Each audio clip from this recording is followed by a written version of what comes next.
Much, both of you. Let's get a closer look at the roads right now. Our Cameron Taylor is riding around in Mobile 4 out there. Cameron, have you spotted any trouble issues so far? No big issues so far. Tom and Tracy, we're on I-24 East in Rutherford County near the Almaville Road exit. We did see somebody changing a tire on the side of the interstate. Not exactly the kind of weather you want to be doing that in right now. So hopefully your tires and your windshield wipers are in good shape for this weather, because you are going to need them to get home safely. Right now, traffic seems to be moving pretty smoothly right now. We did see some water building up on the side of the road. Davidson County, not so much here in Rutherford County just yet, but we are going further into Murfreesboro to take a look at conditions out here. And, of course, we are riding around here in Mobile 4 taking a look at conditions across the mid-state. So if you've seen something, definitely let us know, and we'll see if we can check it out here on Mobile 4. Back to you, Tom and Tracy. All right, Cameron, you guys be safe out there and be careful. Well, when it comes to the wet weather moving across the mid-state, one Metro Council member says she is terrified. Her neighborhood is in the midst of what she calls a drainage crisis. As News 4's Carly Gordon explained, residents know things are about to get bad. Right, Carly? Tom, that's because every time it rains, things get bad. So you can imagine what 3 straight days of this is going to mean. The problem is all this new construction you see behind me. Lots of cement, no drains, and that means all of this water here has no place to go. We are talking about the Nations in West Nashville, where 6,000 new homes have been built in 1 square mile. Councilman Mary Carolyn Roberts has been complaining for years now. She says there's too much cement, not enough grass, there aren't any ditches, and with each new home that goes up, the problem gets worse. She says residents in her district are panicking. Today alone, she received emails from 22 concerned constituents. Roberts says she's reached out to Metro Water, the state, and the mayor's office, and nothing is getting done. And I have 2 constituents just today who have sewage backing up in their house every time it rains. And I'm turning it in. I'm doing what I'm supposed to do, and I can't fix it. And it's so frustrating to me as a council person to not be able to help my constituents. Now, Roberts has already told several of her constituents that they can actually come to her house to seek refuge if their homes start flooding. In the meantime, she's planned a meeting for March 2nd where she hopes to have all of the big players at the table, and she's hoping to get some answers. Tom, Tracy? Hopefully we can resolve something out there. Thank you very much, Carly. Middle Tennessee learned a whole lot from the 2010 flood. The Cumberland River played a factor in that devastating high water. Alan Frio tonight in downtown by the Cumberland River. Alan, the Army Corps of Engineers playing a major role to keep flood risk down this go-round. Yes, they are. A lot of lessons have been learned over the past 9 years or so. We'll get to that in just a minute. But, you know, there really is a different dynamic between the 2010 flood and what will be playing out later this week, throughout the week. 17 inches of rain fell in 36 hours in 2010. This week, somewhere between 5 to 7 inches of rain will fall. It'll be spread out over 4 to 5 days or so.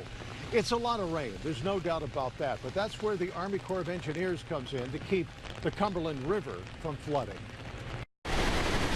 This is how the Corps of Engineers are preparing for the coming rain, releasing massive amounts of water from Old Hickory Dam in North Nashville. We're trying to be proactive rather than reactive. You seldom see releases like this. With the recent heavy rainfall and more on the way. Rolling with the punches and trying to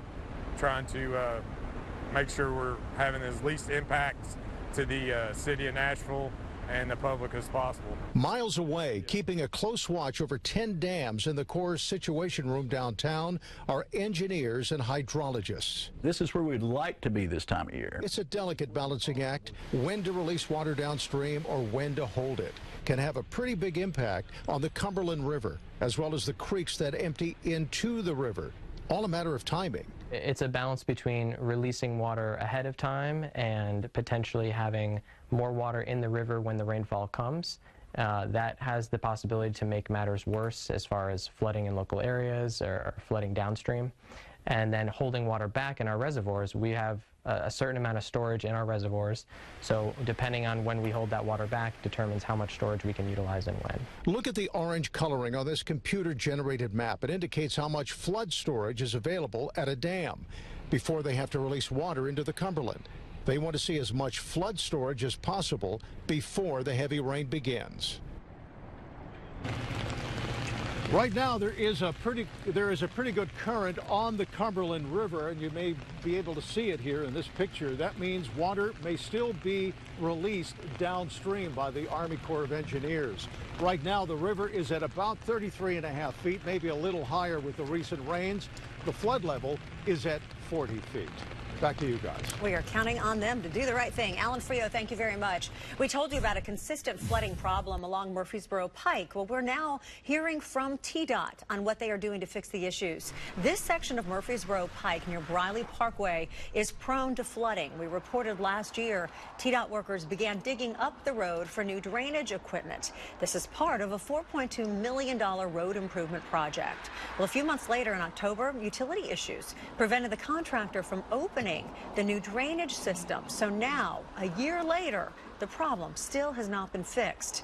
Now, we reached out to TDOT to ask when construction would be finished. They responded today, saying in part, quote, "We anticipate the project finishing this spring. We will be keeping an eye on it during this rain event," unquote. We also have some breaking news here. Cheatham County schools, we've just learned, will be closed tomorrow due to the weather. You can always stay informed on the weather with our app. Just download it to stay up to date with the 7-day forecast and any weather moving into our area. We've got some other news right now. Take a good look at this photo. This is 200 grams of pot found in an apartment in Lawrence County. Authorities say on Valentine's Day, officers were investigating a theft when they noticed a strong smell coming from the apartment. When they knocked on the door, a child answered. Officers say they found several kids in the residence. After some questions, officers were led to a vacuum-sealed bag of marijuana. We're working to learn if any charges have been filed. Crossville police getting creative to help protect victims of scams. They are indeed. This is kind of ingenious. They're launching a new program called No Scam Zone. It is a free training program for any Crossville businesses that sell gift cards, prepaid credit cards, or provide any type of money transfers, which are commonly used by scammers. Officers will partner with the business to teach everyone the right questions to ask to discourage scammers, like asking, do you personally know who you are buying this gift card for? The goal is for the potential scam victims to realize they're being scammed. To schedule your free training, call the City of Crossville Police Department. It takes a village. We can all help each other. It does. The Department of Environment and Conservation is loaning nearly $67 million to 5 different communities in the state to help with drinking water and wastewater.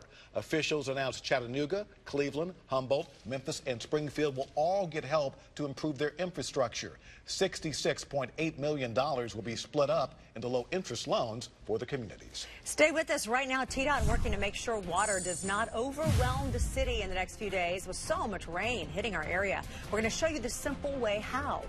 That rain is already spreading across Middle Tennessee. Look at this. Most everybody green right now with some heavier downpours coming through Nashville at this point. We'll take a look at how much longer this rain is going to be around and how much we're expecting coming up with the forewarned forecast.